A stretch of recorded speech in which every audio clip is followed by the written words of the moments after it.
Ai nastri di partenza l'evento itinerante Cavalli in Villa, nella prima delle 5 dimore storiche del Veneto che ne ospiteranno il corso durante l'anno.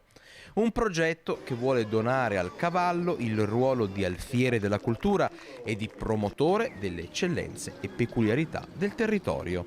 Questo è un evento molto prestigioso che abbiamo riportato ad Abano dopo molti anni, un evento di qualità, cavalli in arrivo da tutta Italia e la qualità anche della proposta culturale e sportiva di tutto rispetto. Sicuramente cultura e sport rappresentano un binomio vincente, una sfida che abbiamo voluto affrontare per far conoscere anche parte del nostro immenso patrimonio architettonico-culturale rappresentato da alcune delle eccellenze tra le nostre 3.900 ville venete. Il cavallo porta con sé un patrimonio impressionante veramente per gli amanti e diciamo che ha sempre segnato la nostra storia. Il contenitore di tutto questo progetto sono le ville venete, patrimonio dell'UNESCO, ciò che ci caratterizza fortemente il nostro territorio. E a proposito di territorio, tra le 5 ville scelte per ospitare la Kermesse